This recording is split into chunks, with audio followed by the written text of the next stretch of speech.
बिस्मिल्लाहिर्रहमानिर्रहीम। अस्सलाम वालेकुम एवरीवन। लास्ट लेक्चर में हम लोगों ने चैप्टर नंबर 1 के टॉपिक एसआई यूनिट यानी इंटरनेशनल एसआई यूनिट्स को कवर किया था, जिसमें बेस यूनिट्स और ड्राइव यूनिट्स को हम लोगों ने देखा था। इस लेक्चर में हम लोग प्रीफिक्सेस के बारे में पढ़ेंगे, ठीक है। अब देखिए, तो प्रीफिक्सेस यानी नाम से आपको पता चल रहा है कि प्री का मतलब क्या होता है, यानी पहले से, मतलब पहले। प्री का मतलब होता है पहले। फिक्सेस का मतलब होता है कि ऐसी वैल्यू फिक्स यानी फिक्स होना, ठीक है। अब प्रीफिक्सेस का मानी क्या बनेगा कि ऐसी वैल्यू जो ऑलरेडी पहले से फिक्स हो, ठीक है।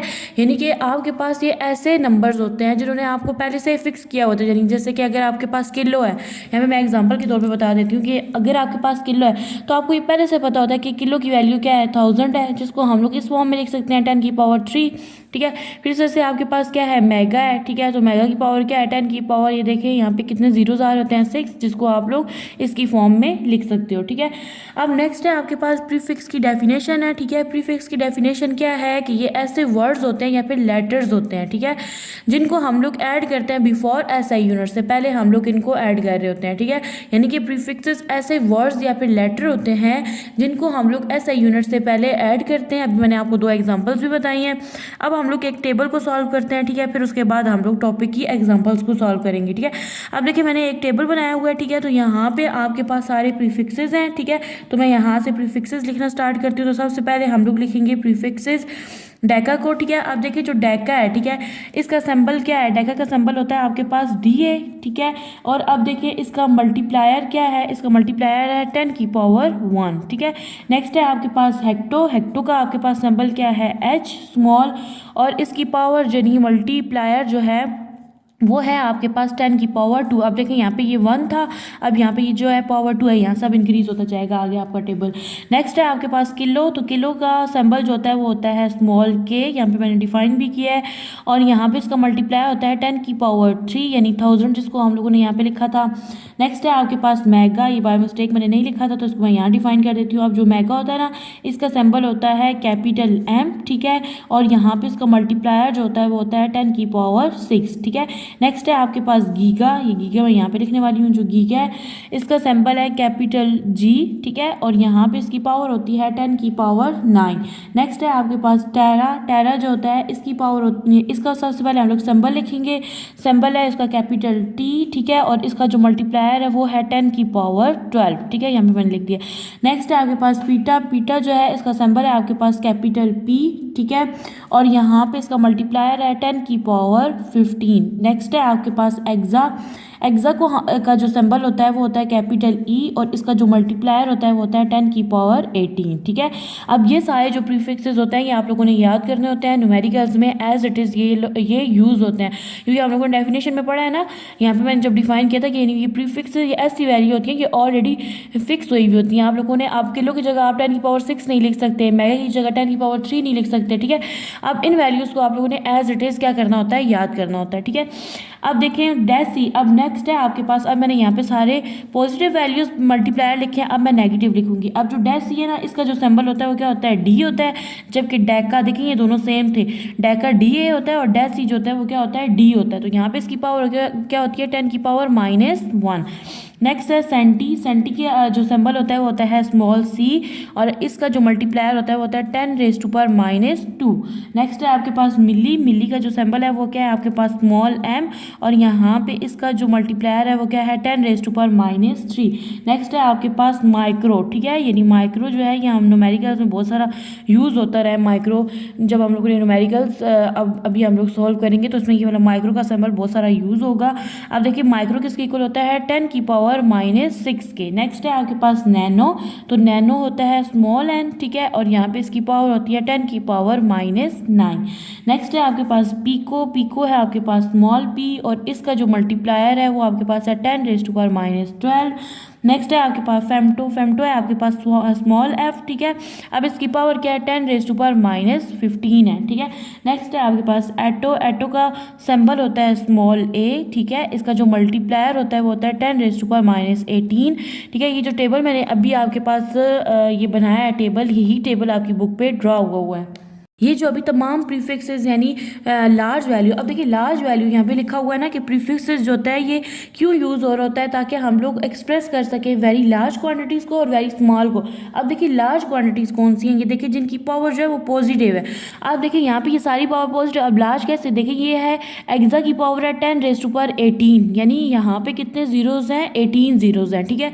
अब इस तरह से देखिए जैसे वो कह रहे हैं ना कि वेरी स्मॉल वैल्यूज, तो स्मॉल देखें तो एटो को देखें, एटो की पावर क्या है 10⁻18। जब भी माइनस आ जाए किसी वैल्यू के साथ तो वो वैल्यू छोटी हो जाती है, ठीक है। यानी अब ये स्मॉल वैल्यू है ना, तो हम लोग क्या करते हैं प्रीफिक्सेस में बहुत छोटी और बहुत बड़ी वैल्यूज़ को हम लोग एक्सप्रेस करने के लिए हम लोग क्या करते हैं प्रीफिक्स करते हैं, मतलब उसके साथ प्रीफिक्स लगा देते हैं, ठीक है। अब देखिए तो प्रीफिक्सेस बहुत सारे जैसे अभी हम लोगों ने पढ़े हैं, जैसे किलो पढ़ा, मेगा पढ़ा, ठीक है, टेरा, गीगा, पीटा, एक्सा, ये पॉजिटिव थे, और ये जो नेगेटिव हैं सेंटी, मिली, माइक्रो, नैनो, पिको, फेमटो, ये सारे, ठीक है। अब हम लोग क्या करते हैं, अब हम लोग एग्जाम्पल से करते हैं, ठीक है, ताकि आपको सही से समझ आ जाए। अब देखिए आपके पास एक वैल्यू होती है, ठीक है, आप उसके साथ प्रीफिक्स लगा देते हो। जब प्रीफिक्स लग जाता है तो वैल्यू एक तो शॉर्ट हो जाती है और ईजिली अंडरस्टैंडेबल हो जाती है, ठीक है। अब देखिए ना यहाँ पे मेरे पास क्या लगा हुआ है 20,000 ग्राम लगा हुआ है, ठीक है।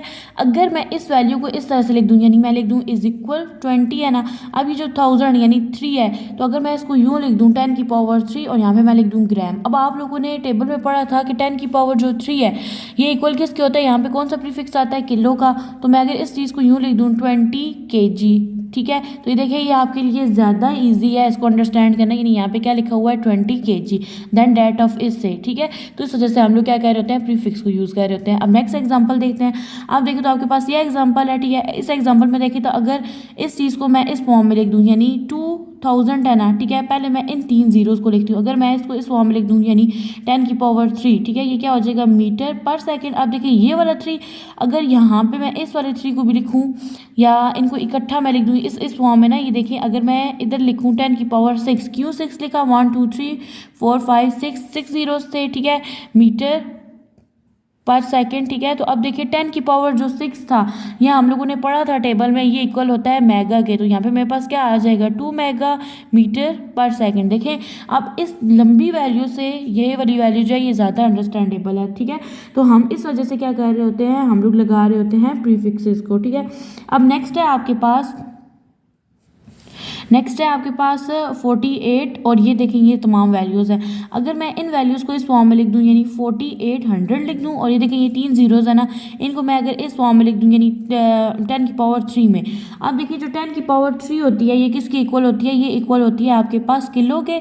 तो यहाँ पे ये चीज़ आपके पास बन जाएगी 4800 किलोवाट, ठीक है। यानी नेक्स्ट एग्जांपल यानी नेक्स्ट स्टेप में आप लोग करें तो अब ये जो पॉइंट होता है ये हम लोगों ने क्या करना होता है, साइंटिफिक नोटेशन में आप लोगों ने पढ़ा था, फर्स्ट नॉन जीरो डिजिट के बाद हम लोगों ने पॉइंट लगाना होता है। तो अब अगर मैं यहाँ से यहाँ तक पॉइंट लगाऊँ तो मेरे पास क्या बन जाएगा 4.8 मल्टीप्लाई, यहाँ पे कितने डिजिट्स थे, 3 थे, ठीक है, और यहाँ पे है किलो और ये क्या है वॉट है, ठीक है।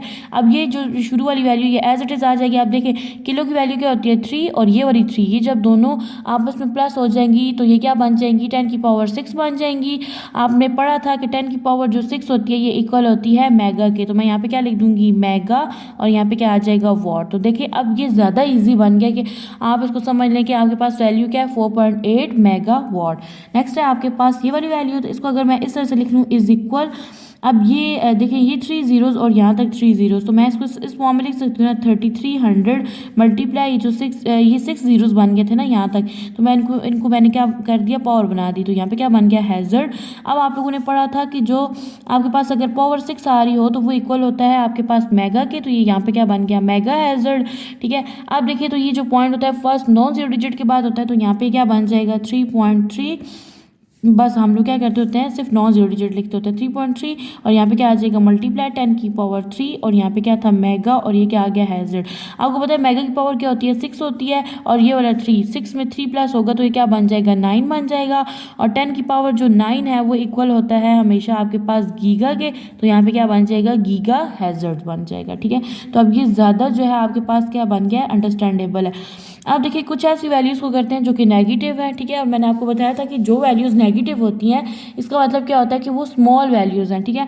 अब देखिए तो पॉइंट यहाँ है ना, तो अगर इस पॉइंट को मैं यहाँ से यहाँ मूव करूँगी यानी फर्स्ट नॉन जीरो डिजिट के बाद मूव करूँ तो यहाँ पे कितने, ये देखिए सबसे पहले मैं 2 लिख लूँगी। अब देखिए जब मैं पॉइंट को मूव करूँगी तो दरमियान में कितने जीरोज़ आ रहे हैं या डिजिट्स आ रहे हैं 1 2 3 4 5 6 यानी 2 के बाद करना है तो यहाँ पे क्या आ जाएगा -6। क्यों?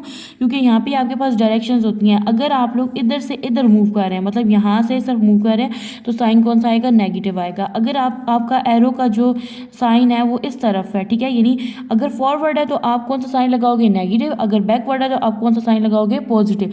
तो अभी जो हमारी डायरेक्शन थी वो कौन सी थी? फॉरवर्ड थी, तो साइन कौन सा आ गया? नेगेटिव आ गया। ठीक है, अब आप लोगों ने पढ़ा था कि जो 10 की पावर -9 है वो इक्वल होता है माइक्रो के। ठीक है, तो यहाँ पे क्या आता है? ग्राम भी आता है, तो मैं यहाँ पे लिख दूंगी 2 माइक्रोग्राम। ठीक है, तो ये आपको क्या बन जाएगा? आंसर बन जाएगा। ठीक है, अब आपको यहाँ पे समझ आ रही है कि आपके पास जो 2 है वो क्या है? माइक्रो है, यानी 10 की पावर -6 है, और ग्राम 7 ग्राम आ जाएगा। इतनी बड़ी वैल्यू हमें लिखनी नहीं पड़ेगी। अब ये वाली इतनी लंबी वैल्यू है, इसको हम लोग किस तरह से लिखेंगे? सबसे पहले हम लोग लिखेंगे इज इक्वल। ठीक है, अब ये जो पॉइंट है ये फर्स्ट नॉन जीरो डिजिट के बाद मूव करेंगे, यानी यहाँ पे होना चाहिए आपके पास 8.1। ठीक है, मल्टीप्लाई, आप देखिए दरमियान में कितने डिजिट्स कवर किए हैं, ये देखिए 1 2 3 4 5 6 7 8 9। यहाँ पे क्या आ जाएगा? -9 मीटर। आप लोगों ने टेबल में पढ़ा था कि आपके पास अगर 10 की पावर -9 है, यानी कि पावर अगर नेगेटिव है, -9 है, तो वो इक्वल होता है आपके पास नैनो के। तो मैं यहाँ पे इसकी जगह लिख दूंगी नैनोमीटर।